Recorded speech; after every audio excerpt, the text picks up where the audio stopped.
Okay, hello everybody, welcome back to another video from Matt Adventure. And I'm not gonna really say anything about what the video is gonna be about, but maybe to remind myself, I'm just gonna say that this is about a Zuko analysis, character analysis. This will be a pretty interesting one because Zuko happens to be one of my favorite characters from one of my favorite TV series, Avatar: The Last Airbender. So I guess let's get into it, but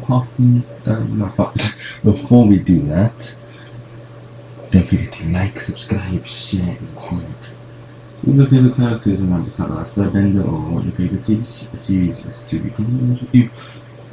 And just like a conversation, comment maybe I might also join in something like that. But let's get right into this thing.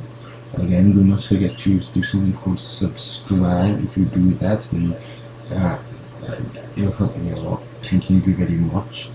And don't forget to turn on post notifications so you can be notified by every beautiful video that I post and upload.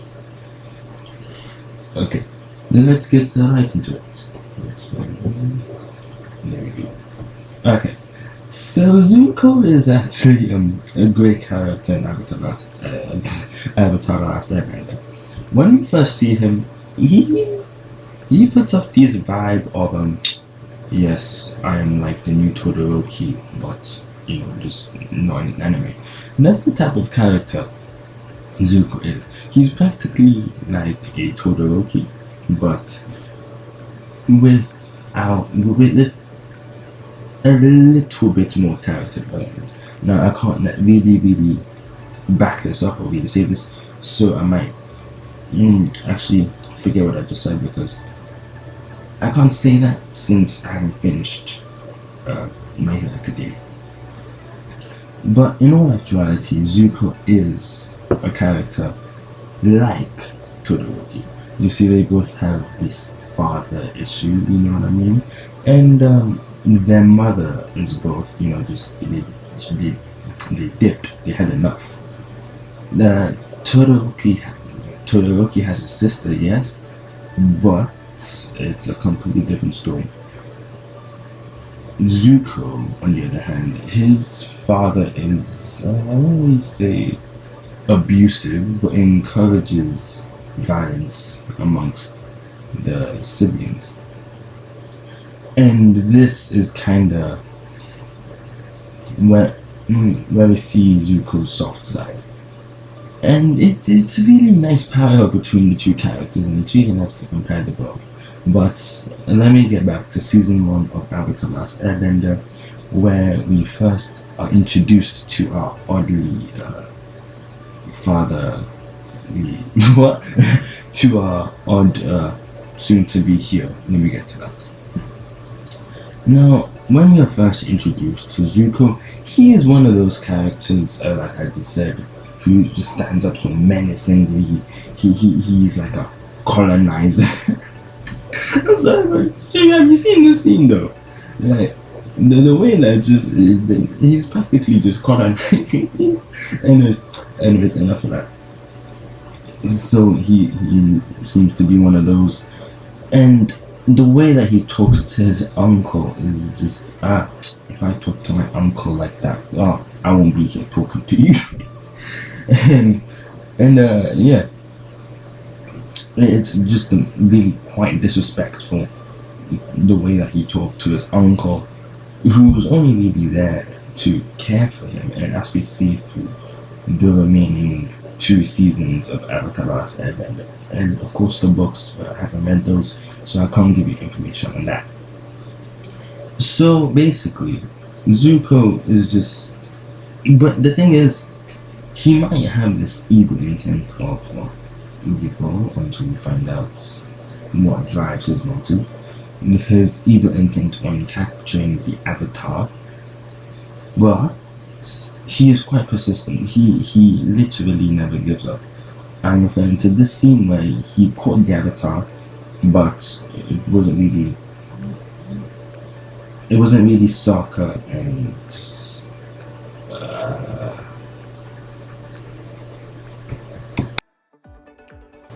Kantara really didn't save and just escape by itself. But even with that, Zuko still kept on trying to get him back until he was almost far out of Zuko's reach.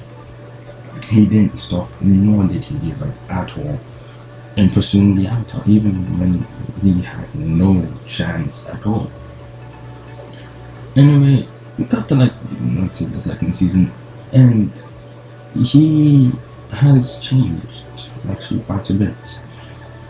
The way that his character development was just laid out beautifully. That I won't really say it made me cry or anything like that, but it was still pretty great to watch.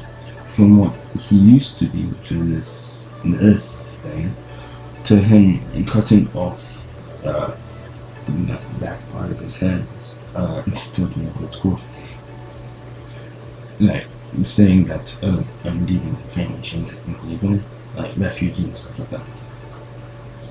So the way that his character was just planned out was pretty perfect, and his whole metamorphosis and also was laid out. The way he changed, and he changed back again to his evil ways, was the most disappointing, the most disappointed I felt in my entire life about, well, into 30 years of being alive anyways. The most disappointed I've been in any character that I've watched so far.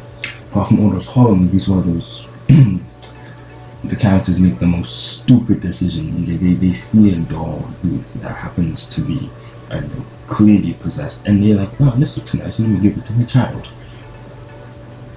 That's when I start losing brain cells, and that's when I start being disappointed. Apart from those scenes, Zuko going back and siding with Azula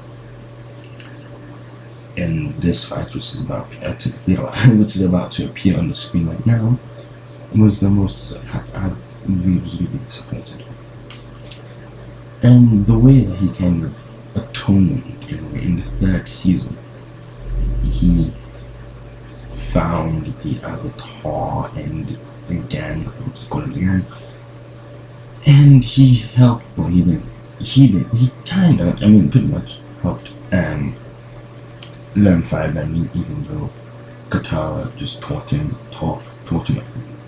Katara taught him waterbending, Toph taught him earthbending. Zuko had to learn firebending kind of all over again, because the way that his firebending was fueled was by age, and when he saw the rainbow fires. the way I'm explaining it doesn't really make it sound as good as it really is. But trust, it's a really great show. And he learns fire from he sees fire from a different perspective when he sees a rainbow fire. Okay, yeah, and that's when he teaches, after he was taught. Never mind, forget why he needed to be taught to teach Aang, but it was that he kind of atoned for that. With that, he helped Katara get revenge on the person who killed her mother, and he helped Sokka rescue his father. And just the way that everything was planned out, it was just beautiful, to be completely honest with you. I really enjoyed watching Zuko as a character develop and grow.